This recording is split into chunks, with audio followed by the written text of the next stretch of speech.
Күйеуім мен бірге оңтүстікке туыстарына көшейін деп жатырмын. Дұрыс. Мамам истерика жасап, сен дурасың деп блокировкаға қойып қойды. Оңтүстікке адамдар жаман деді. Оңтүстік енді менімен сөйлеспей жүр. Кімдікі дұрыс? Сенікі дұрыс.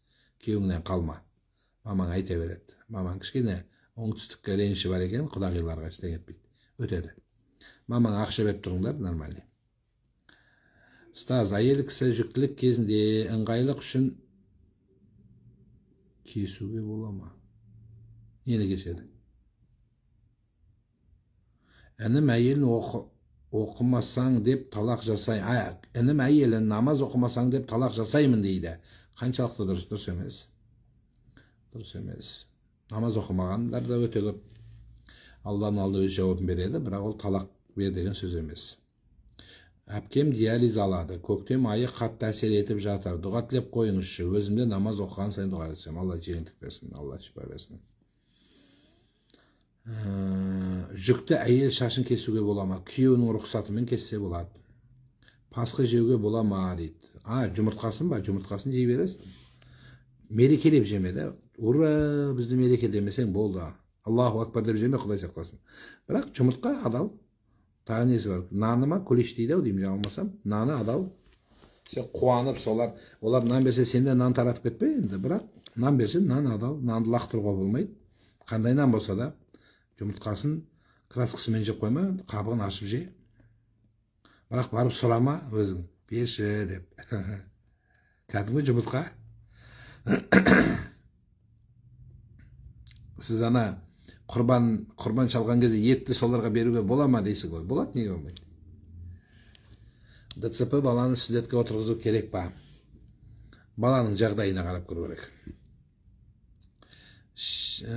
Аяғым ауыр еді, намазымды ерініп оқып жүрмін. Кеңесіңіз керек. Намазды оқу керек. Намаз Алланың әмірі. Ерінсең де оқы, ерінбесең де оқы, тастама.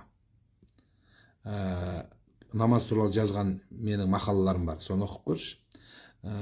Намаз маған не берді, жай намаз үстіндегі ғажайып өмір, тағы да ұстаздардың көп айтқан намаз туралы бар, соны тыңдаңыз.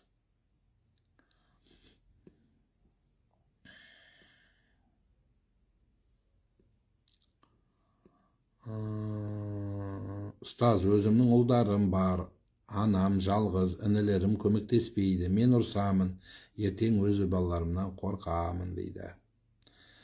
Сол үшін қорққаннан пайда жоқ, оларды Алладан қорқатын қылып тәрбиелеңіз. Алладан қорқатын бала ғана ата-ананы қадірлейді. Бала кезінен солай үйрету керек. Өсіп кеткеннен кейін, өгіздей болғаннан кейін пайда жоқ оған. Бүйту керексің, сөйту керексің деп уже айтсаң, қара бет боласыз. Қазір көп ата-ана баласына сөз өтпейтін себебі осы да. Орысша айтқанда поздно спохватились дегендей, кеш мезгілінен қолыңды кеш сермейсің. Болды, енді аузыңа ие бол, артық сөйлеме. Ендігі жерде мейірімділік, рақымдық Құдайға айт. Бала кезінен әке шешеңдікі ақ болмасын, әке шешеңдікі дұрыс, әке шешеңді қадірле деп әбден молдаға беріп, ана балаңды молдаға апарып беріп оқытқанның пайдасы осы жерде. Қазір ана бәріміз кружокқа беруіміз керек, математика оқытуымыз керек, английский оқыту керек деп жатырмыз ғой. Соның ішінде басында Құдайды да оқыту керек. Құдайды оқытпасаң, сол математиканы есептеп тұрып, сенің жеген тамағыңды математически шығарып, сенің лишний абуз екеніңді есептеп береді саған. Адам солай тез ұмытып кетеді. Адам баласы Құдайына өте шүкірсіз, қанағатсыз. Сондықтан қағида солай. Оны есеп білесің. Әл-жәннәту тахта ақдамил уммахати деген қағиданы ұмыттырып қойсаң, жәннет ананың аяғысына, ол ауызбен сіңірілмейді. Менің аяғымның астында десең, кетше басың батырма дейді. Ертең жұмсақтау әйел алса, сол әйел айтады, мамаң сөйлей береді десе, далада қаласың. Оны қарттар үйіне барсаңыздар өте көп. Міне жазып отыр, оқи беріңіздер. Алысқа бармай-ақ. Күйеуім текебер, оңылу дейді. Қырғызстаннан салам, алейкум салам, оңылды. Текеберліктің жазасы текеберлік. Біреу саған текебер қылса дейді, аны имам Шафи айтады болса керек, жаңылбасам, текеберліктің жауабы да текеберлік болуш керек. Мен түсіне тұрған болса, ұқпай тұрған болса, сен тенде текебер болып, Қамчыны алып сені сабы салса эмне болот? Андай болбойт. Көрүш керек. Башында бір нәрсе болса, угабы, түшүнөбү? Ошоной кылыш керек. Түшүнбөй турган адамга эмне кыласыңар?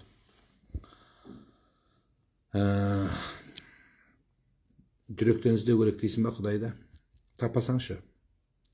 Жүрөктүн өзү саған подсказка бере алмайды ғой. Адам өзі іздеп табу керек Кудайын. Сол жүрөктөгү Кудайын адам өзі издейди. Жүрөгүм примерно шкафтың ішінде конфет бар деп айтпайды саған.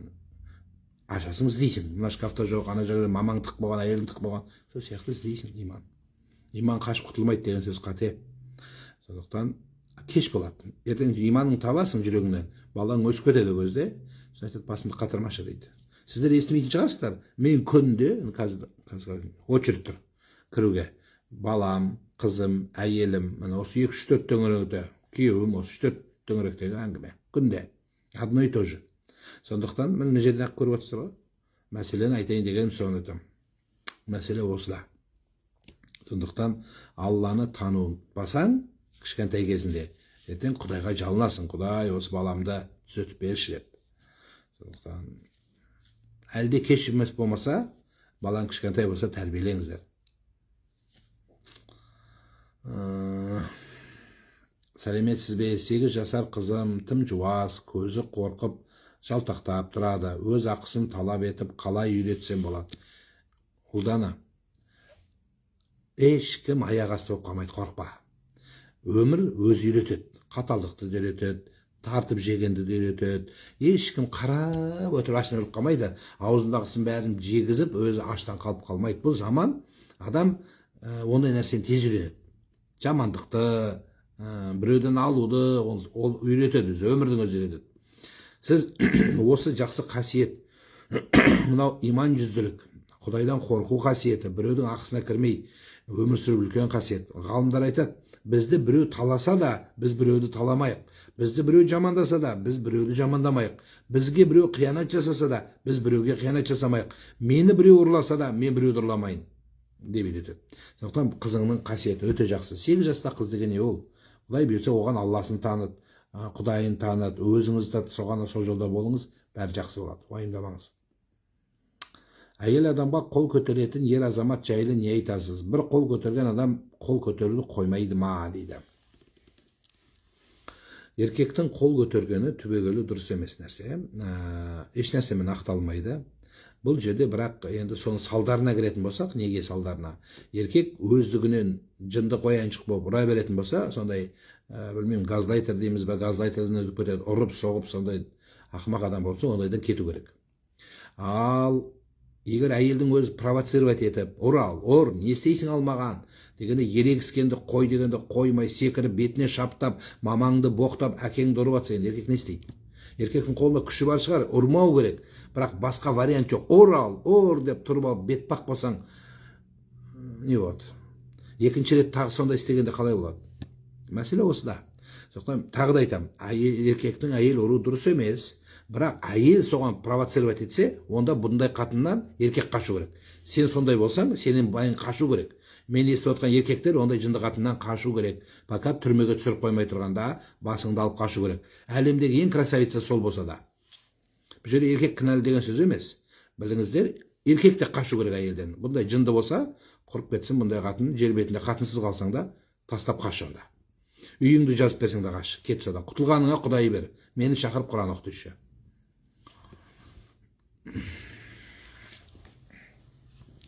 Артыңа қарама. Неше түрлі адам бар. Еркектің бәрі виноват деген сөз емес.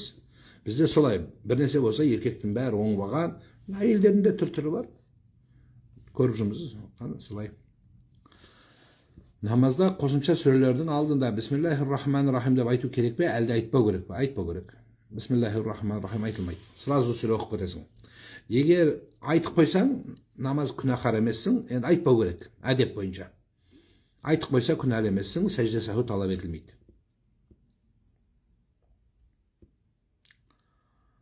Орыс бабушка қайтыс болған, оған Құран бағыштаймыз ба, әлде церковьке барып ритуал жасаймыз ба? Екеуін де істеуге болмайды. Құранды оқымайсың, енді Құранды оқитын болсаң, діннен шығып кетесің деген қауіп те бар. церковьге барып бабушкаға на упокой души неде қойға болмайды, свечада қойға болмайды. Еркекте бір марқайып мәз болып қалды ау дейді. Жоқ, мәселе ол шындықты айту керек қой жаным. Әр нәрседе мошка. Алмошка шындықты айту керек қой. Мәселе еркекті көтеріп, әйелді түсіріп, әйелді көтеріп, еркекті түсіру емес. Бұл теңдей қараған жақсы болады әр нәрсеге. Сәлеметсіз бе? Сестренкам онкологиямен ауырып жатыр. Мен өзім дәрігер болып жұмыс істеймін. Өзімді қатты кінәлаймын. Жоқ, кінәлама. Сонда ауру сенде көтеріп кетсең істейсің. Сол кінәлағаннан стресс болып, стресске түскеннен сен де сондай болып. Екеуің онкологиямен ауырасыңдар мен. Алланың қолында, адам адамға ауру тілемейді, адам адамды ауру қылмайды. Болары болды, сен оны жан сақтап қаламайсың. Сен Құдай емессің ғой, сен өзіңді кінәлайтын кімсіз сіз? Дәрігерсіз. Сіз Құдай емессіз ғой. Құдай болсаң айтуға болады, мен сондай допустила деп. Сіз Құдай емес, Алланың қолында. Қанша өмір бар, бәрімізде. Ол ауру өле ма, сау өле ма, Құдай біледі. Онкологиямен ауырғандар өлмей, соның қасында жүргендер өліп қалғанына куә. Мен жаназасын шығарғам талайын. Ой, қатыным өлетін болды деп бір ағамыз, үлкен бір ағамыз, әйелім онкология өлетін болды деп менімен бірге жылайды, күнде келеді, мешітке жылайды, дұға қыламыз. Сонда Құдайдың құдіреті 2,5 жылдан кейін әйел өлді, 6 айда күйеуі өліп қалды.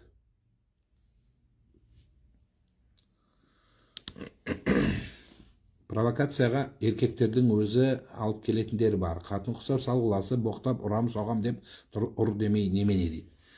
Енді сондай адамменен ақымақ боласыз ба? Ал енді сіз олай жасамаңыз. Көріп тұрсың, еркек провокация жасап жатыр. Сіз қоя қойыңыз, болды. Неге сіз эмоцияңды шығару керексіз, айтшы? Онда көшеге шығып айғайламайсың ба, шал кет деп көрейін, не болар екен? Сол сияқты ғой. Әр нәрсе кейде өзіңіз білесің ғой. Айтайтын жерде айтпайсың, жыныңа келсе де аузыңа ие боласың. Бақыра берші көшедегілердің бәріне. Апарып қамап қойсын. Сол сияқты ғой. Онда келгенде эмоцияң ұстайсың. Көшеге шығып, ана магазинші, продавщицаға айғайлашы. Полицияға айғайлап көрейік не болатын. Ондай кезде сенікі дұрыс болмаса да аузың жауабасың дейді, тебе свобода дороже. А неге күйеуге келгенде айғайлайсың сен? Айғайлама. Ұр десе ұр деп айтпа. Неге айтасың сен? Таң намаздан оқып бастасам бола ма дейді. Әлде 5 уақытта толық оқу керек па? Таң намаздан бастай бер жаным. Любой намаздан бастай бер. Ұлды қай жерде сүндеттеген дұрыс, мысалы Астанаға аласыз. Дәрігерге. Мен тек қана дәрігердің қолдайтын адаммын. Дәрігер орталықтарға барыңыздар, соның дұрыс маманына барасыздар. Жұмыртқаны берсе басқаға, жұмыртқа адал. Балама экзамен, ұбыты алдында оқылатын қандай жақсы дұға бар, айтып жібересіз бе дейді. Қазір айтқанмен жаттай алмайсыз ғой сіз оны. Сол үшін сіз Фатиха сүресі бар ғой. Фатиха сүресін оқи беріңіз, жарайды сол. Жаттамаған шығарсыз, оңай сол. Ажырасқан әйел мен еркек бір үйде тұрады. Ол қаншалықты дұрыс, ұрысады да жатады әлі. Дұрыс емес. Дұрыс емес. Екеуі ұрысып, талақ түскеннен кейін екеуі екі бөлек адам. Тұмар оқисыз ба? Тұмарды кішкентай сәби балаға, бесіктегі балаға жазуға болады. Одан өскен адамға, школьниктерге, одан жоғарыларға тұмар жазылмайды. Жазғандардікі дұрыс емес. Күйеуімнің қайтыс болғанына 40 күн болған кезде зират басына баруға бола ма жүкті әйелге? Жүкті әйелге вообще бала босанып бітіп 40 күннен тазарып біткенше бармай қойсын. Құран үйден оқи берсін, дұғаны үйде айта берсін. Азан шақырып баланың есімін қою міндетті ме? Менің 2 баламда олар олай жасамағанбыз. Ата-енем қарсы болған. Ештеңе етпейді, олар өздері жауап береді. Қазір азан айтудың керегі жоқ. Енді азан айтылмаған баланы ары қарай жақсы тәрбиелеңіздер, Алласын танытып, ұлттық салт дәстүріміздің аясында ата-ананың құрметі, әйелдің іззеті, еркектің мәртебесін түсіндіретіндей қылып тұрып тәрбиелеп, қоғамға ақыл есі дұрыс, жынды, қояншық, әйелді ұратын, ананы соғатын, біреуді боқтайтын, біреудікін тартып алатын коррупционер қылып тәрбиелемей, кәдімгі есі дұрыс баланы қоғамға тәрбиелеп беріңіздер, сол маңызды. Прямой эфирге аз шығатын болыпсыз? Жоқ, мүмкіншілігім болғанша көп шығам. Көбінесе жұма күндері Қазақ радиосында бірнеше радиода сұхбаттарым бар, соны көре алмай жүрген шығарсыздар. Ауыз берік кезде укол алса, бола ма аллергияға қарсы болады? Уайым, қорқынышты ойларды қалай ойламауға болады, олардан қалай құтыламыз? жаман ойлардан жақсы ойларды көбейту арқылы, жақсы ойыңызды, жақсы ниетіңізді, жақсы армандарыңызды армандауға да болады. Армандап, құда қаласа осы балаларымның тойына жетейін, осындай болсын, сондай кезде осылай қылам, құдаларымды құдай бұйырса былай күтем деп соған дұға қылып жақсы ойды көбейтсеңіз, жаман ой өздігінен келеді. Кейде қияли дейді ғой, мына қиялдап, армандап, жақсы нәрсені ойлаған дұрыс болады. Біз өзі школдағы балалардың өзіне мен өскенде кім боламын деген шығарма жазғаныңыз жоқ па? Бәріңіз естеріңізде ма? Сол не үшін? Сол арман, сол қияли, сол шығарманың ішінде Аллах деген сөз бар ма еді? Жоқ. Бірақ жүрегінде Алла болды, бірақ қағазға түсірмеді. Сөйтіп балаларды тәрбиелеп, соны күйге жеткізді. Алла соны жеткізеді. Мен бір имам татар еді, мен бала кезімде есімде бар. Сол татар имамның артына тұрып, мен мына жерге мінберге шығып тұрып, қазақша уағыз айтам. Мен қазақша уағыз айтам деп тұрып, мен қазақша сөз айтам деген Құдайдан сұрағам соны. Құдай маған берді, міне қазақша бір емес қандай мінберден айтып жатырмын. Сол сияқты балаға армандатуды үйретіңіздер балаларыңызға. Сол арманына жетеді, Құдай қаласа. Соның арасында дұғасын қосып отырса, бұйырса сөзсіз арманына жетеді. Жасым 42-де. Жақында бір молда ер кісі тұмар оқып берді ғой, тағып жүр деп, бәле жаладан қорғап жүреді деп. Тұмар туралы жақсылап естіп алыңыздар. Тұмарға Құранның ішіндегі немесе хадистен дұға жазылады. То есть сіздің мойныңызда мына Құран 114 сүренің кейбір аяттары сіздің мойныңызда бар деген сөз. Міне былай. Менің кішкене тұмарым авторитетіне полный Құран, сіздікі осының ішіндегі бір аят қана, бір сөйлем ғана.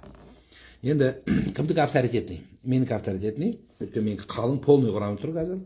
Енді осы полный Құранды мойныма салып алып, тұмар қылып, туалетке кірсем, қалай болады? Дұрыс бола ма? Мойныма осы тұмарды тағып алып, Құран оқыған жерде, арақ ішкен жерде отыра берсем, ішпеймін мен, ішпесем де отыра берсем. Сендер іше беріңдер, ас болсын сендерге деп. Туалетке кірем, моншаға барам, тағы не істеймін. Енді туалетке кірген сайыннан шешіп талаға қоймайсың ғой сен. Мойында тұра береді. Өсек айтам, өтірік айтам, күнә да істеуім мүмкін.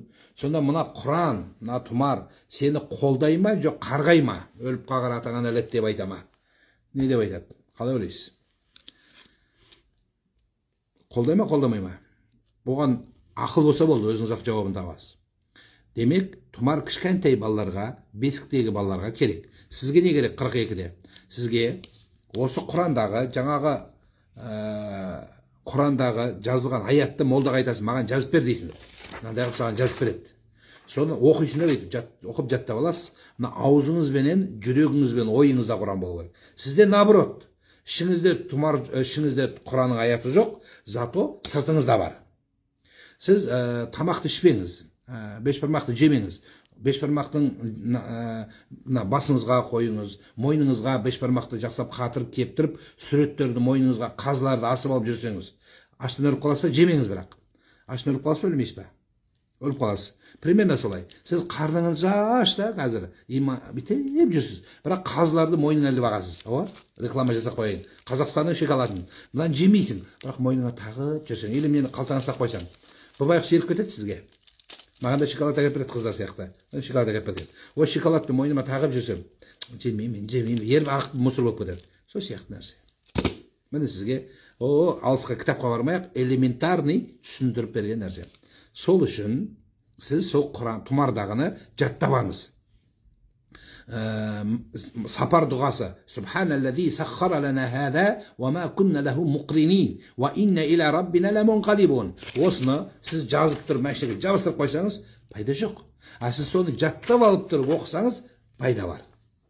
Мәселе сол. Еще жаттап алып, правиланы бұзбау керек. Красныйға өтіп кетпеу керек. Сергек камераға түспеу керек, ремень тағу керек. Сонда былай болады. Сон дұғаны оқисың. Дұға оқыдың да ремень тақпай қойсаң, өліп қаласың авария болып. Ремень тағып жүр. Заңды бұзба, жол ережесін бұзба. Таң намазын оқып жүргені 3 жыл болды. Осы 5 уақыт намаз оқуды бастай алмай жүрмін, кеңес берсеңіз дейді. Орындайсың ба, Гүлмира? Анау аккаунттағы суретті алып тастайсың бірінші, осыдан бастайсың. 5 уақыт намазға тұратын адам суреттерді алып тастайды елдің алдынан. Суреті қандай екен, келіншек қандай екен деп жақындатып көргіміз келіп тұрады. Барлығына көрсетесің. Сондықтан осы нәрсені алып тастасаң ғана саған бұл нәрсе болады, одан басқаға болмайды.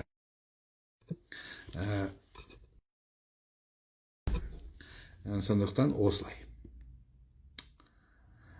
Ұстаз, жолдасым екеуміз арамызға ене түсті дейді. Мені жек көреді. Жұрттың бәріне мені қай күнәма келді дейді екен. Жолдасым ұрды, боқтады, артық кетті. Қазір төркінде мен іздемеді. Енді не істесем болады? Енді арманыңа жетіпсің ғой, не аласың оны іздеп? Кеткен өзің. Енеңнің жамандағанын сұрап іздеп тапқан өзің.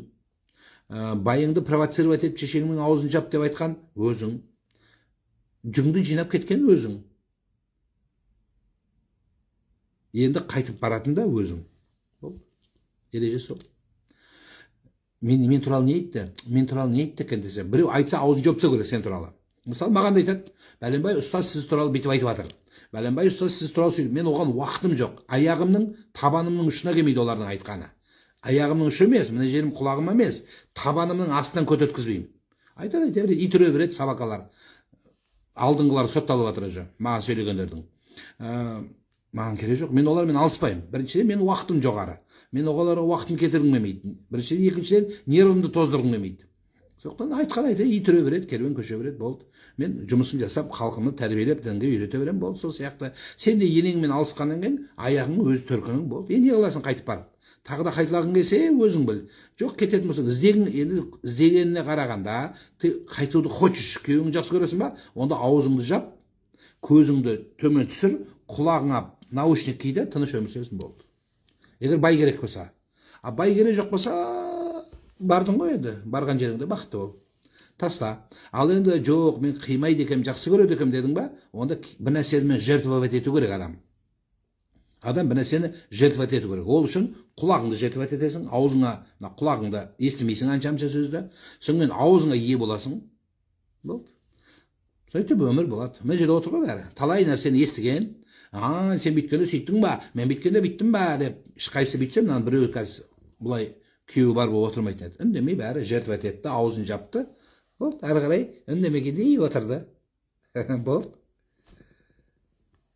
Сөйтіп өмір кете береді. Саған жақсы байын біреу бере ме? Осы жердегілерді сұрашы, жақсы күйеулеріңді беріңдерші маған деші. Бермейді. Естуші жақсы бір-екі еркек отыр қазір тыңдап сені. Олар қатынымен ажырасып кетіп, жаман қатынымен сен жақсыға үйленіп алмайды бәрібір. Ол гарантия саған. Сол. Сондықтан саған не деп айтайын енді? Жоқ, жақсы болды кеткенің деп айтайын ба? Жоқ, өйтіп айтпаймын. Как есть айтпадым. Енді бұл ауыррақ енді саған, придется шыдауға. Мен еще жай айтып жатырмын. Кейін басқаша, бұл байдан шыққан деп неше түрлі сөз естисің әлі. Мен кешіре алмаймын деген адамға қалай жауап берсе болады, жұмсақ сөзбен ретінде дейді. Мен кешіре алмаймын деген. Кешірмесе өзі білсін.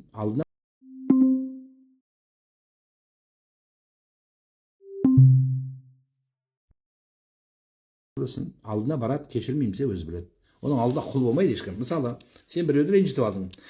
Құл болған екен, мен де құл болайын деген сөз жоқ ол. Ол тақуалық үшін айтылған нәрсе, қазір ондай заман емес. Қателі нәрсе, адам пенде. Баламның тұсауын кесуге сізге қай уақытта келсек болады? Келе беріңіз. Әйелдер бәріне кінәлі, бәріне күні керек па дейді. Көмесі кете береді, кім қой деп жатыр. Мен әйелдер кінәлі деген сөз аузымнан шыққан жоқ. Сөйтіп сөзді бұрмаңыз. Өмір сүрсең, өз өмірің, кетем десең, өз өмірің. Қазір демократия, ешкімді құл емес. Кетем десең, есік ашық шығып кете бересің. Жоқ, қой мен шыдайын, түбі жақсы болар десең, ол басыңды ұрып тепкілеп өлтіріп жатса қаш, онда қаш. Полицияны шақырып, екі жағыңа екі охранник қой, бронемашинамен қаш. Онда жақсы. Жоқ, кетем десең, тырнағыңды жасап өмір сүре бересің, болды. Әркім өмірімізде ешкімнің құл емес. Жаңағы Найл мастер болып жүре бересің. Проблема жоқ. Жоқ, Найл мастер болам, бірақ күйеуім болады десең, онда жақсы. Онда өзің білесің. Қазір өзі демократия ғой өзі. Мазаратта гүл тал егуге бола ма? Болады. Жақсы болады. Ұлыма қатты ренжулімін дейді. Бірақ Алладан оның амандығын күнде тілеймін. Бірақ қорқамын, жолы жабылып қалама деп.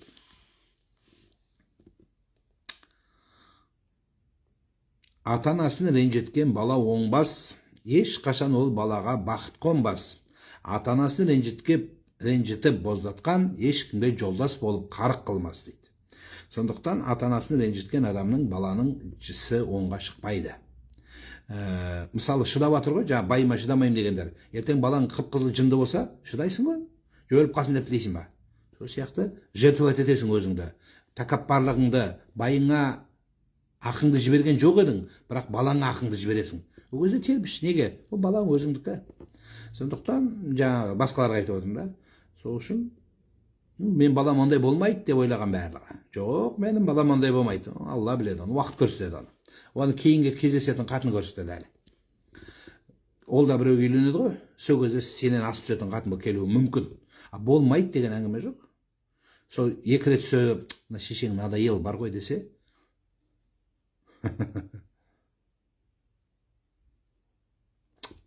мәселе бітеді. Баланы неше жаста сүндеттеу керек? Тақса жасында деген рас па? Қазір бала 4,5 жаста. 5-ке толғаннан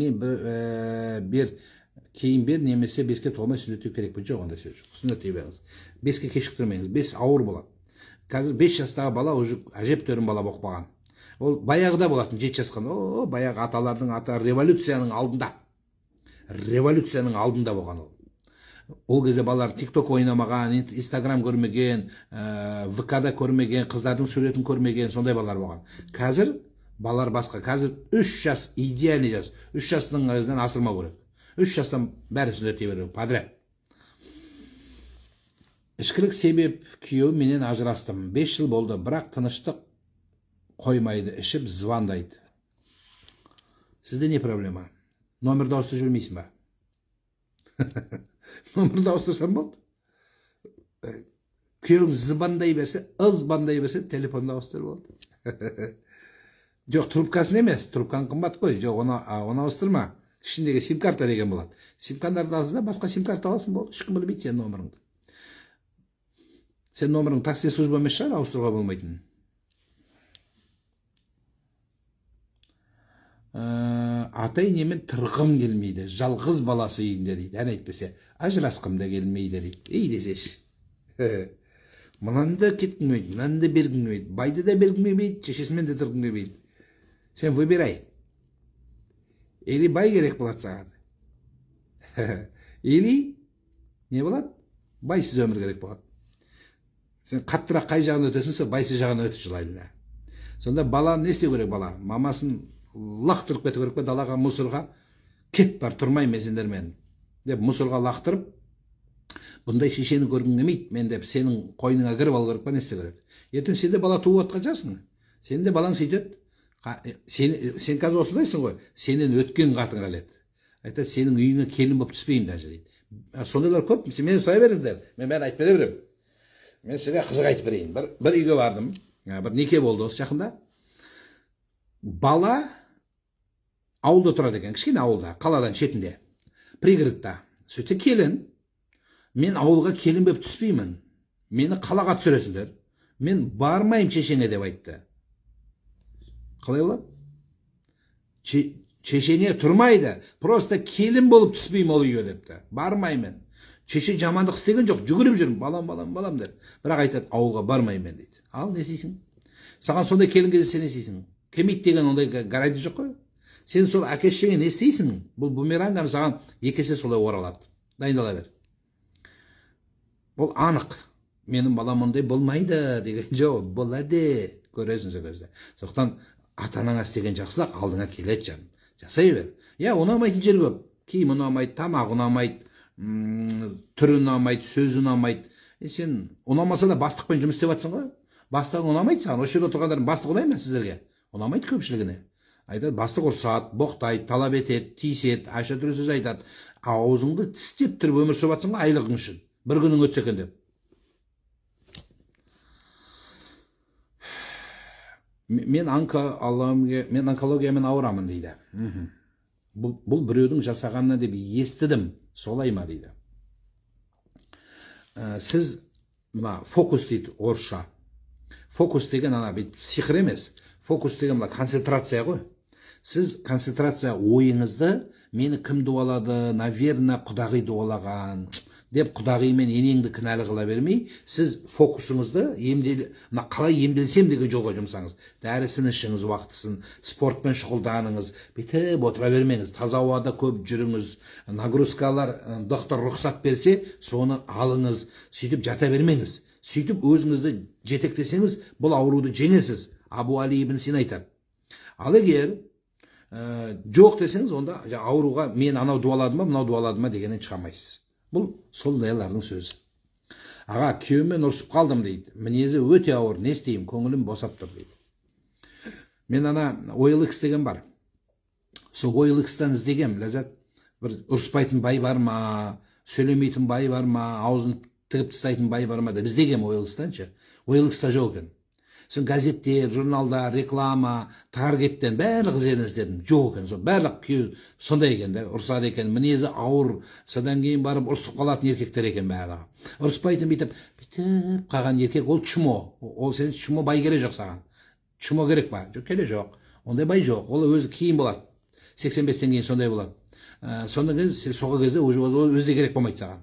Сондықтан қазір сондай. Сол үшін ұрысып қалған еркек ол нормальный еркек. Ол точкасын айтып атқан. Ей, мен еркекпін. Фактически сен айтқаннан шықпайды, но сөйтіп айтқан еркек, хоть еркек сөзі болса да молодец. Ол сен күштіксің деп қойып болды, мақтап болды, сонымен бітеді мәселе. Аузын жауып тастағың келе ма? Ол еркек қоймайды ғой ол. Саған кукла керек болатын болады. Ол кукла емес, ол адам байқысы ол. Ол сөйлейді еркек ол. Солай. Адамның өмірі солай. Шындығы, ол адамның шындығы жәніне батады да ол. Аға, қаза оразаның 7 күні қалып еді. Бұйырса келесі аптада ұстасам болады ма? Неге келесі аптада? Осы аптада ш? Осы аптада ұстасам болмай ма не? Ұста осы аптада. Келесі аптаға дейін орысша айтқанда дожить надо. Хотя бы бір күн ұста. 7 подряд ұстау шарт емес.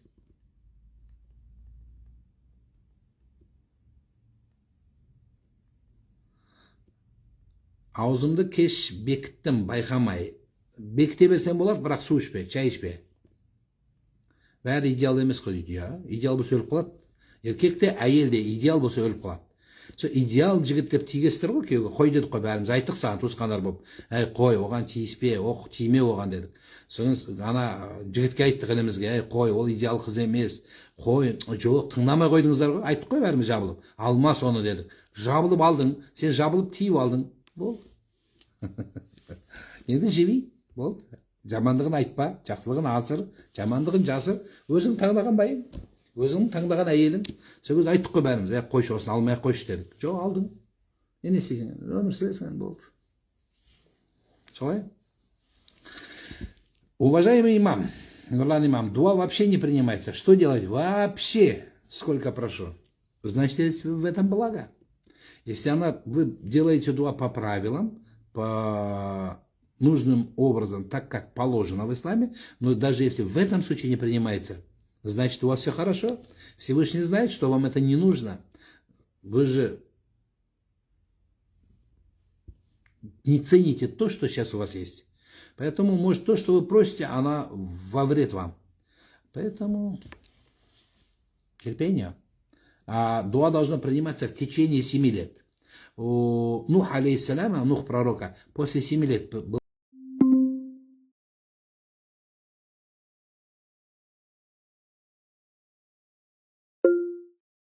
Начало FaceTimes. 4 сотовый. После 7 лет была принята его мольба. Терпение вам. 7 лет, мне кажется, еще не прошло. И не прерывайте дуа. Спрей жұтылмаса, ол қаза бола ма, ол әшейін ораза бола ма, Рамазан айы ораза бола ма, егер сіз сепкен кезде тамағыңыздан өтіп ары қарай бір капля болып жиналып бәрі, спрейдің бәрі капля болып, жаңа аэрозолдағы тамшылар бар ғой, соның бәрі өтіп, тамақтан өтіп, жұтқаныңызды сезіп, сол өткен болса тамақтан, онда ораза бұзылады. А егер олай болмаса, піштеді, одан бұзылмайды.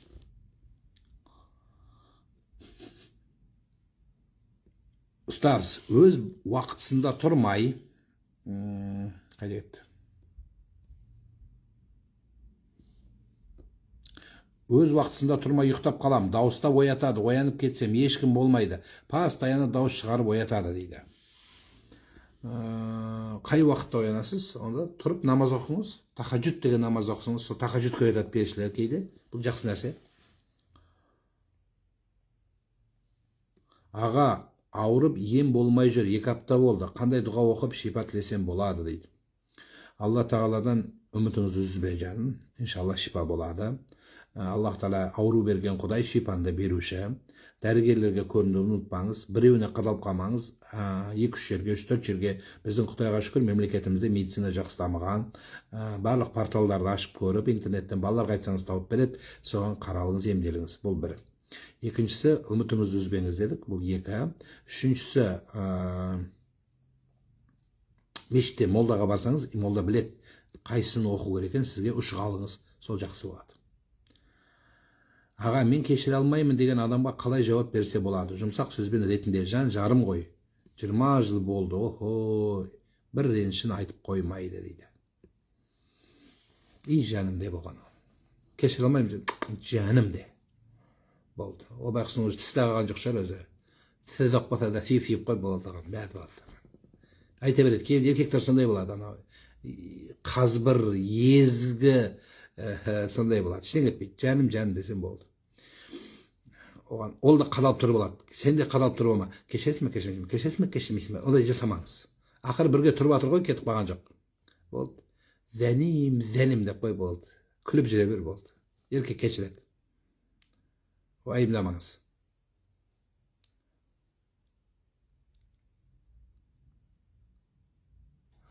Сізді әйелім тыңдағалы бері дейді.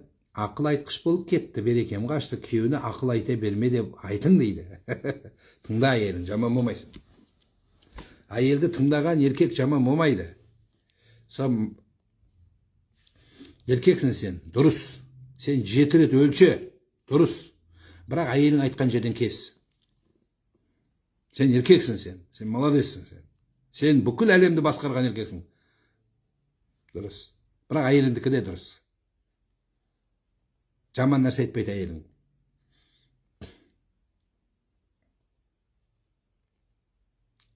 Осы балаларды қалай аяққа қоям, ақыл айтса да, да түтші деп қой.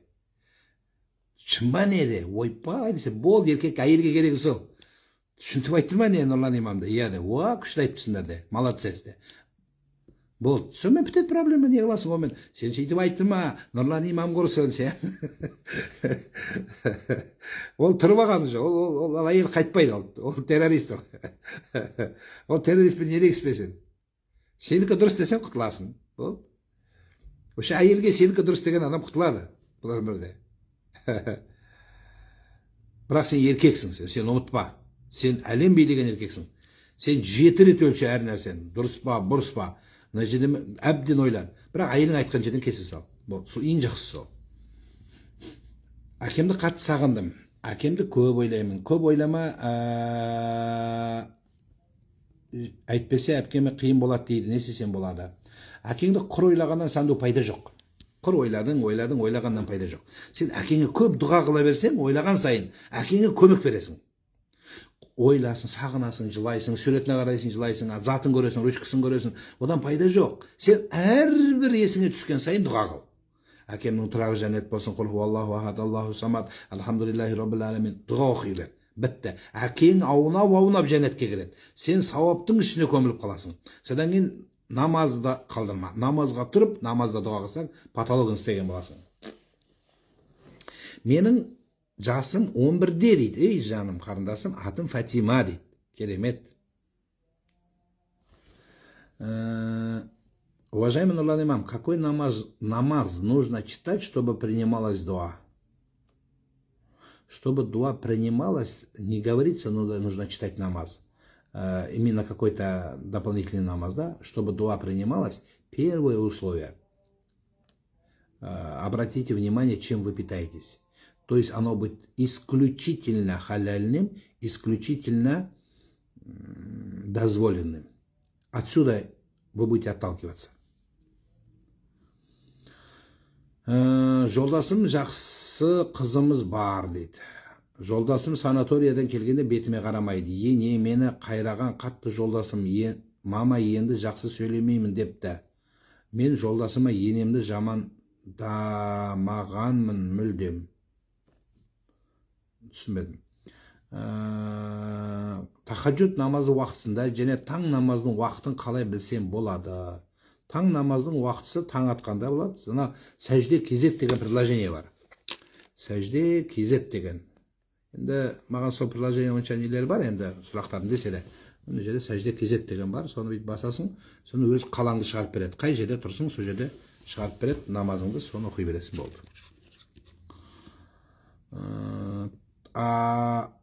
Тахаджуд намазды түнгі 12-ден кейін оқи бер. Любой уақытысында. Қайынсіңілім ешкімді тыңдамайды, ата-енемді де тыңдамайды. Ұрыс, керіс, төбелес көп боп болатын үйде. Біз қыздарымызды алып пәтер жалдап шығып кеттік. Ата-енемді қызымен қалды, дұрыс жасадық па дейді. Қатырасың ұлдана. Кетіп қалғаннан кейін несін айтасың сен, айтшы. Өзің кетіп қалдың. Қазір мен дұрыс емес десем, қайтып көшіп кіріп аласың ба ата-анаң қолына? Қайтып көрмейсің сен. Не үшін сұрап жатсың? Чтобы менікі дұрыс деп күйеуіңнің алдына оправдание жасағың келе ме? Бұл бойың шықсың, несін сұрайсың оны? Өз ақылың ақылақ, кісі ақылы шоқырақ. Егер мен айтқанымды тыңдайтын болсаң, онда сен сұрамайтын едің. Сен өзім білем деп кетіп қалдың ба? Несін сұрайсың менен? Сұрамай-ақ қой. Енді бөлініп шығыпсың, енді бір күніңді өткізбей, енді аяққа басып байып кетсеңдерші. Баян Мақсат қыз сияқты 1 гектар жер алып үй соңдар. Сөйтіп бәріміз сенің күйеуің сияқты бет билеп үйренейік бәріміз саған қарап. Соңғы Макси шайдың бір новый шайын шығар, соны шейік бәріміз. Сөйтіп байып күшті болады. Бәріміз көбейтейік. Сен де 100 квартира бер әр қазаққа, қарамағындағы. Күшті болады. Ұстаз оқышы дейді. Баяғы үлкен баяғы бейт көрдім дейді. Түсімде 2 рет Құран оқытып, нан тараттым, бірақ та көміліп қалған жердің бетінде жоқ болып кеткен дейді. Уах. Бірақ та көміліп қалған дейді. Сіз маған жеке жазып беріңіз, түсіндірем. Бүкіл елдің көзі жүрмей қойын тұсыңызда. Жалғыз қызым қашықта тұрады. Біз енемен тұрамыз. Басқа балалары болса да дейді. Түсінбедім. Тұра беріңіз, жаман емес, іштен етпейді. Жалғыз қызы қашықта тұрады, іштен етпейді. Жасай беріңіз. Қажы әйелге билеуге бола ма тойда дейді. Енді ішінде бар ғой, енді онда билегісі кеп тұр енді. Сәпсем шпагатқа отырып билесе ят болар енді. Көрер енді. Ақыл кеңесіңіз керек еді, жеке жазсам бола ма? Көріңіз, бірақ сәл кеште жауап беріп қалармын. Ассалаумағалейкум. Ренішті қалай жіберген болады? Көп реніші бар, жолым болмай жүр дейді. Реніші бардың өмірге өресі, яғни жұмыс жүру өресі төмен болады дейді. Жұмыс жүрмейді ешқашан. Міне өзің жауабын, сұрағыңды беріп, өзің жауабын алып тұрсың. Өзіңді жауабын беріп тұрсың. Яғни өмірге реніші бардың жұмысы жүрмейді ешқашан. Өйткені солай қағида. Сен өміріңді әркімге ренжи берме. Өмірдің бәрі сен айтқандай, Тимур, мен айтқандай болатын болса, онда өмір бұндай болмайтын еді. Өмір басқаша болатын еді. Алла тағала осындай қылып қойды ма, енді демек Құдайдың бір даналығы бар. Соның жаман болса жақсы болып екеуміз түзетейік. Екеуміз түзету үшін не істеу керек? Бірінші өзіміз түзелейік. Содан кейін маңай түзеледі. Солай. Ал енді ол жеңудің, іштегі ренішті жеңудің ең алтын тетігі болмайды ешқашан. Әркімге әр нәрсе әсер береді. Сол үшін мынаны көресің, біреу дұға оқиды, біреу намазбен көреді, біреу садақамен көреді, біреу ауруды көреді, біреу сауды көреді, біреу достардан көреді. Әйтеуір әр нәрсені ұстап көресің. Сон қайсысы саған әсер береді? Мысалы намазға тұрасың. Намаз тастамайсың, бірақ болмады ғой деп тастап кетпейсің. Дұғаларды оқисың, осының бәрін жинайсың бойыңа. Соның жақсы ұстаздарды есті, айтқандарымен жүр. Соның бәрін өміріңе кіріңіз, бұйырса жегесіз.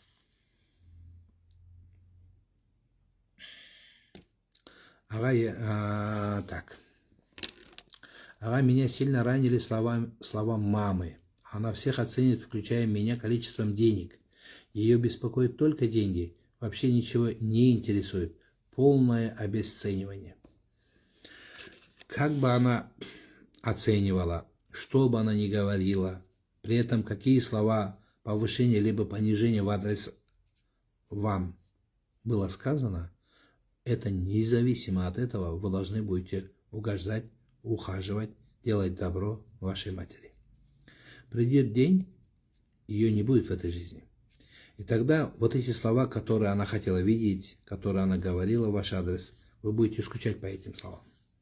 Поэтому делайте добро. Да, может какие-то ее слова, может есть взгляды, которые они сами с вами вместе не созвучны.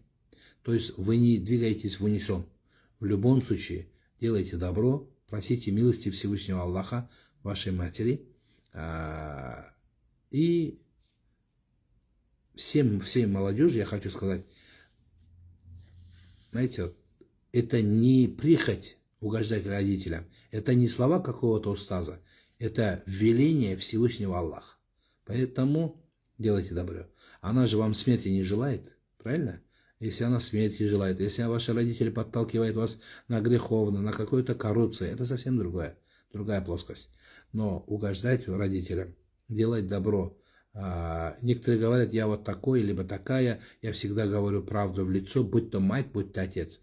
Нет, это неправильно будет. Со стороны точки ислама вы должны будете, даже если хотите правду, какой-то, может, ваша мама делает какую-то нелепость, даже чтобы ее упрекнуть в этом, вам ислам запрещает это. Нужно говорить, да, какие-то ошибки, мы все ошибаемся, нам свойственны ошибки, но при этом вы должны обращаться с вашими родителями очень набожно, очень мягко, справедливо и в уважении.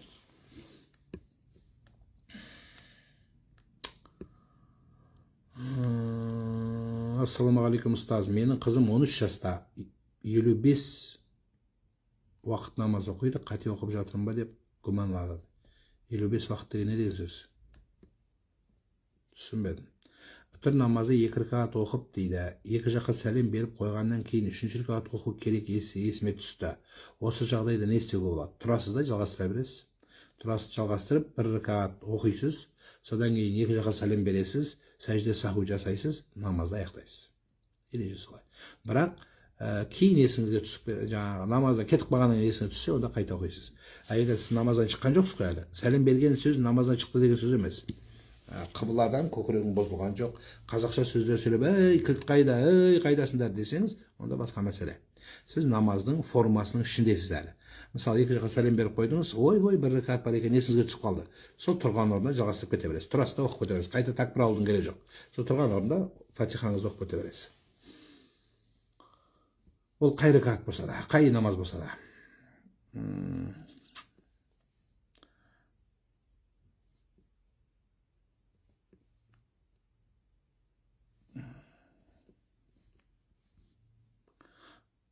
Қайтыс болған ер адамның жылдық асын қайтыс болған күннен асырып берсе болады ма? Болады.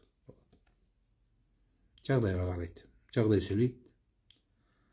Тахаджуд намазына қандай сүрелер оқиды, неше реттен оқиды, жолын айтып жіберіңізші. Тахаджуд намаз 2-2-ден таң намазының сүннеті, таң намазының парызына ұқсас, 2-2-ден 8 рет оқисыз болды. 8 ракат.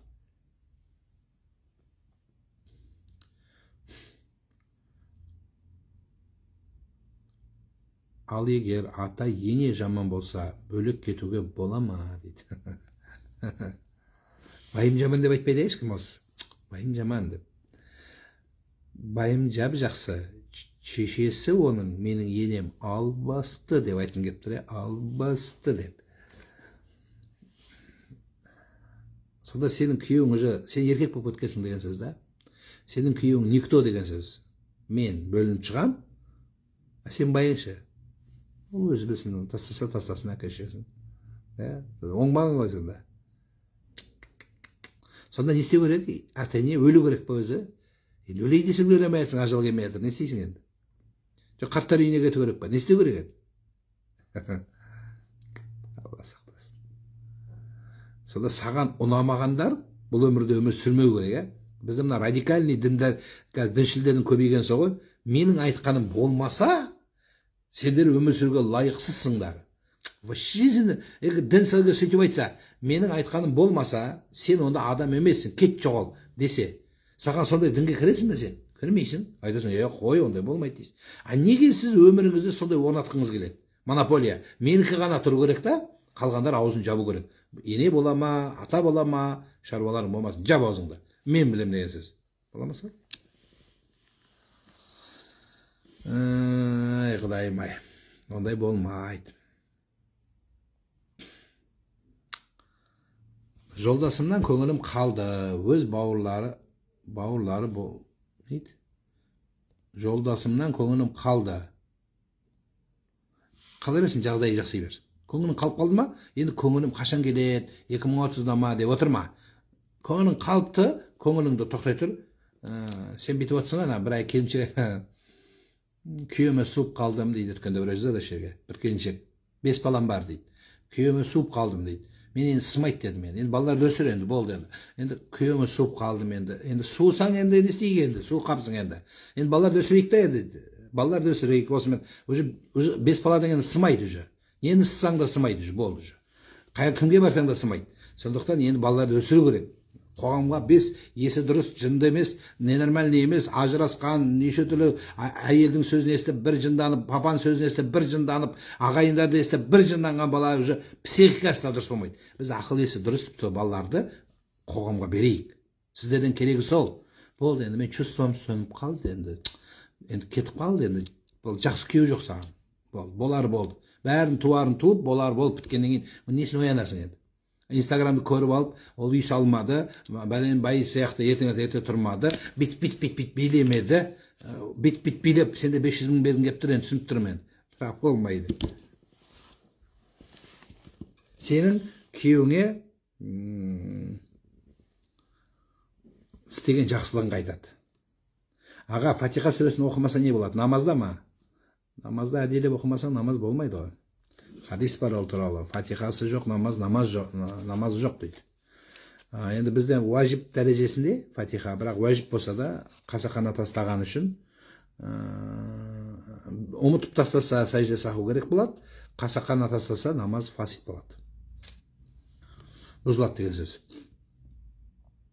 Қарындасымызды ДЦП баласымен күйеуі қуып жіберді. Бала 11-ге келді, сүндет жоқ. Проблема не болып тұр? Қуып жерген байы ма, 11 жаста баланың сүндет деген жері ма? Қай жер проблема? Егер баланы сүндет дейін білсең, онда күйеуін қоспаған, қуып жіберген деген сөзді бұрмалама о жаққа. Егер қуып жіберген бай туралы сұрасаң, онда баланың сүндетін қоспа. Вопрос не өзі? Қуып жіберген қоспа. Солай? Нақты. Сізге келіп ақыл сұрасам бола ма?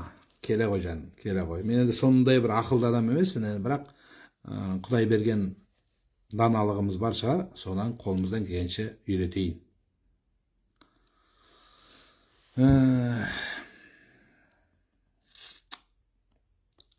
Көңілім босап қала береді дейді. Жылап, жаман ойлар келе береді. Ол неден айтып жібересіз ба дейді.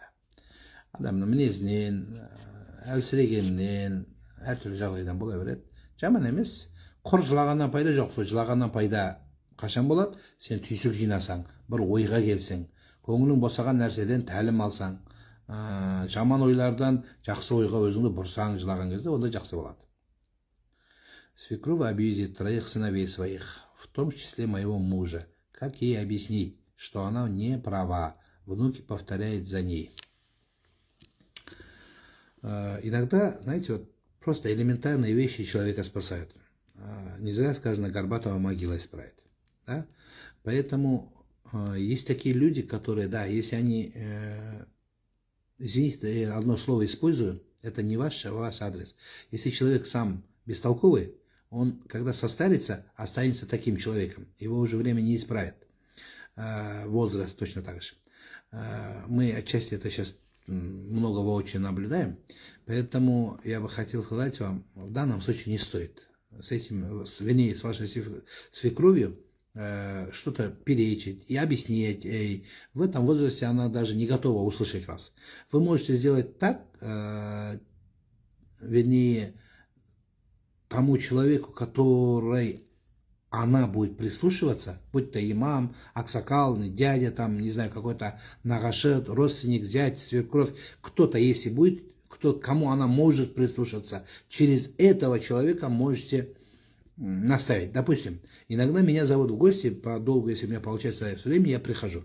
И тогда дети, либо келен всегда говорят, недавно я был в гостях, вот я вам наглядный пример скажу, аксакал, его тесть, всегда матерится. Вот каждое второе слово матершинное слово. Особенно будь то келен, будь то не келен. Мы, говорит, уже устали объяснять. Но он человек в возрасте, говорит, не понимает. И они устроили так, меня пригласили, мне заранее сказали, пожалуйста, в своих словах объясните нашему отцу, что материться нехорошо. И что, вы думаете, я сказал, что ли? Дедушка, материться нельзя. Нет, я с другой стороны подошел. Что нужно говорить хорошие слова. Даже вот эти слова, если матершине я бы сказал, он бы еще бы разозлился. Поняв тем самым, что дети меня научили тому, что я говорю. Поэтому я с другой стороны подошел, дед хорошо выслушал меня, говорит, хорошо. Я говорю, а что мне, говорит, надо говорить? Я говорю, ля иляха илляллах, или астагфируллах говорите. И он приучился, и вместо вот этих слов нехороших, он всегда говорит астагфируллах, астагфируллах, астагфируллах. И это благо. Понимаете, вот точно так же надо поступить. Иногда бывают вещи более проще. Но не стоит, знаете, тем людям, которые в возрасте что-то учить, толтычить. Тем более наше старшее поколение привыкли, что у них все правильно. Хотя у них неправильно, они не готовы принять, особенно у той молодежи, которая подрастает, они не готовы их выслушивать. Поэтому нужно сделать правильный подход.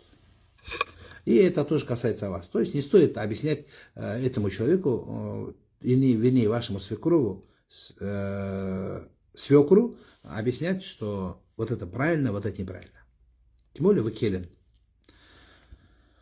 Аға, күйеуімнің туысқаны оған жала жауып, ақша төлемей, өзі арқайын жүр. Күйеуім сол ақшаны төлеймін деп бізді тастап шетте жүр. Не істесем болады, дейді. Күйеуінің тілеуін тілеп отыр. Барып разборка жасама. Күйеуіңнен асып пысық болма.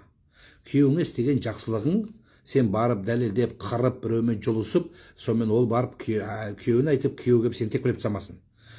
Мен сендер деп жүрген нең бар деп. Сол сияқты үндемеңіз. Әйелдің күйеуіне істеген жақсылығы өсек таратпай, күйеуің жынды емес шығар. Жынды болса ол жұмыс істемейтін еді. Барып жұмыс істеп, соның бәрін шешем деп жүр ма? Құдай соның тілеуін бер. Соның тілеуін тілесеш, біреуге өлім тілегенше дейді, өзіңе өмір тіле дейді. Сен өмір тіле.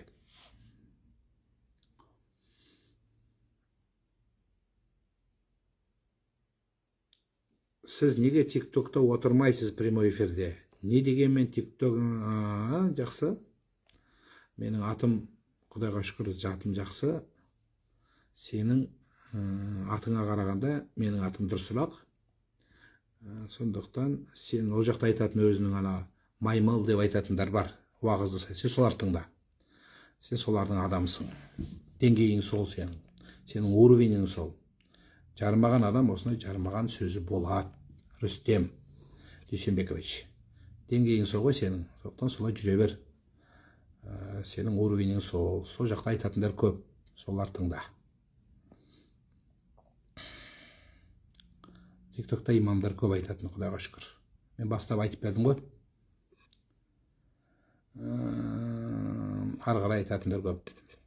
Құдаң үйінің алдында күйеу бала Құданың үйінің алдында күйеу бала мал дейді. Құда жанжал дейді. 80 жаста қызым 20 жыл ата-анасымен тұрған.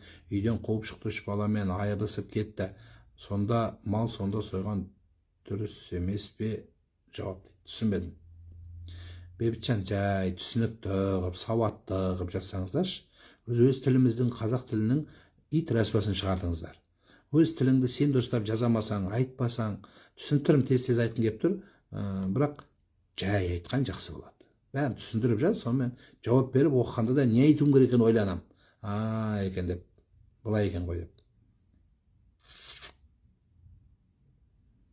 Мүлк сүресін жаттап жүрмін, жеңіл болсын деп маған дұға жасаңызшы, Алла разы болсын дейді. Өзі Құранның басына көп аят жазып қояды. Рабби яссир ва ла туассир, Рабби таммим бил хайр. Осы дұғаны оқи берсең, менің дұғамнан да тезірек өзің айтқаныңды өтеді.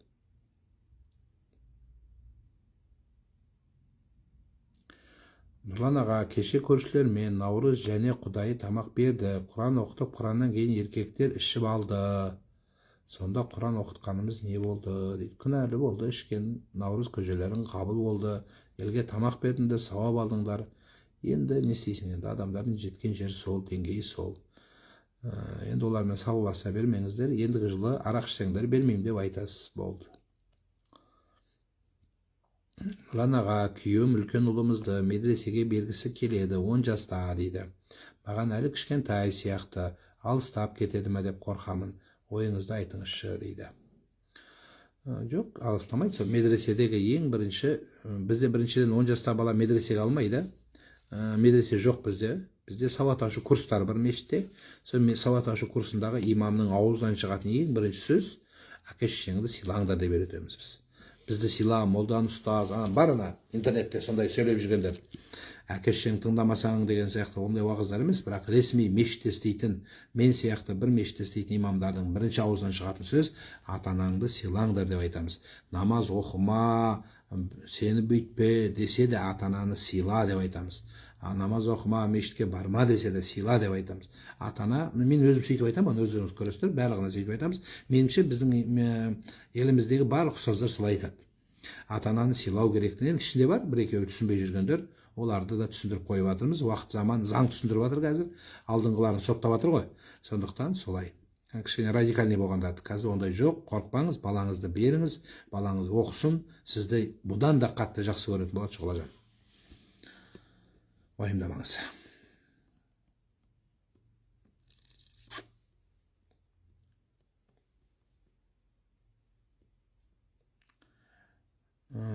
Көңіл шайға шақырып, арақ құяды, сол дұрыс емес екенін біліп тұрып жасайды үлкендер дейді. Енді айтасыз, сол жерге келген молда, басқа айту керек. Енді тыңдаса, сіздер айтыңыз, тыңдалмаса, енді не істейсіз. Күйеуіме анасы қатыныңды я мені сыйла дейді, сол себепті ажырасты, оған ойыңызды айтыңызшы дейді. Енді ажырасып кеткеннен несін айтасың оған? Зачем саған керек? Мен айттым, мысалы, қазір сенікі дұрыс емес десем, не қайтып барып қосылып аласың ба? Қосылмайсың. Сондықтан не керегі бар? Менің де уақытымды алып, өзіңнің де уақытыңды алып, керек емес. Кеттің, ажырастым деп отырсың. Болды ғой, енді құтылдың ғой. Жаман күйеу, оңбаған шеше, құтылдың бәрінен. Енді өмірің сүріп кете бер, болды. Оларды ұмыт. Сен өскің келе ме? Өткен өмірді қазба. Кез келген адам өскісі келсе, өткен өмірді шұқымау керек. Өткен өмірді шұқыған адамның бүгінгі күні жақсы емес. Демек сенің бүгінгі күнің жақсы емес. А бүгінгі күнің жақсы ма? Онда артқа қарама. Алға қарай қамта. Өткен өтіп кетті ғой. Кім-кіммен тұрмады, кім-кіммен ажыраспады. Болды, бір түкірген түкірік сияқты. Сен түкіргенде бүйтіп қарап, түкірген өміріңе бүйтіп қарап, түкірігіңді бүйтіп мыжып арасында не бар деп көресің ба? Сен примерно сондай істеп жатсың. Унитазға барып, унитаздан шыққан нәрсеңді бүйтіп қарап жатсың да, езіп, састып. Не керегі бар? Болды ма, ағыз жібер суды бүйтіп тұрып. Өзі мына үйдегі барып жүрген унитазда көп тәрбие бар. Өзі бар болған зәрін 20 грамм, 50 грамм, 100 грамм мейлі. 100 грамм зәр. Бірақ бочкасы унитаздың 5 литр. Сол 100 грамм зәрді ағызу үшін 5 литр су ағады. Не үшін? Өйткені сондай жаман нәрсені көп жақсылықпай жуып шайып кетесің. Сол унитаздан ақ тәрбие ала беріңіз. Өзі шығатын өзі кішкентай қал. Сол қалды ағызу үшін мынандай су құяды. Не үшін? Содан құтылу үшін. Сол кетсін, қайтып бұрылмасын деген сөз. Міне саған өмірден мысал. Сен соқтан жаманнан құтылғың келе ма? Көп жақсылықты ағыз, болды, сонымен кетеді. О несін маған айтасың?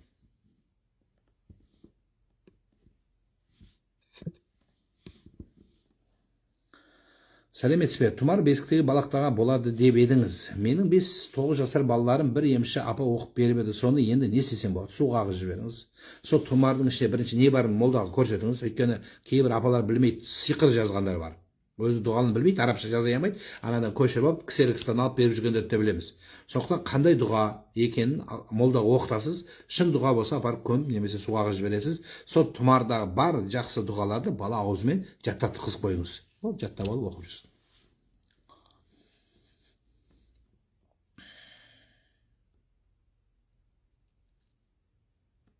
Немерем 3 жас 7 айда, сізге барып тілін тартқызғым келеді. Болады. Тартып беремін, Құдай қаласа сөйлейді иншалла. Біраз кісілердің балаларын тіл тартамыз, альхамдулилля, қазір сайрап. Айтады, өткенде біреудің баланың тілін тартып сөйлеп кетті. Үйіне барсам, сен мен тілімді ауырттың дейді маған. Сен сөйлемейтін ғой, сөйлеуге де рахмет айтсашы десіп келеді бәрі. Аяғыма операция жасатып больницада жатыр едім. Намазды қалай қылсам болады? Отырып оқисыз. Отырып оқисыз. Таң намазды қаза қылсаң, тек парыз оқыла ма, әлде сүннетті де оқи ма? Түске дейін оқысаңыз, сол күні сүннетімен қоса оқисыз, бәрібір қаза болады. Ал егер түсінен 5-нен кейін оқысаңыз, онда тек қана парызды оқисыз. Намаз оқып отырғанда мысық жай намазға алдыма отырып алады. Намаз бұзыла ма? Жоқ, бұзылмайды. Үстіңізге шығуы мүмкін, ойнап мысық қой, етегіңізбен тартуы мүмкін. Намаз бұзылады қашан? Сен намаз оқып тұрғанда мысық аяғыңа жабысса, соны бір тепсең, онда бұзылады. Мысықты бір теуіп, мысық айланып тұрып сальтамен құласа, сол кезде бұзылады. Оған дейін бұзылмайды. Қанша болды, 1 сағатта отырып қалдым ба кісілер? Ассалаумағалейкум. Маған ба? Келіңіз. Кешірім сұраймын, адамдар келіп тұрады. Ассаламу алейкум рахматуллахи ва баракатух.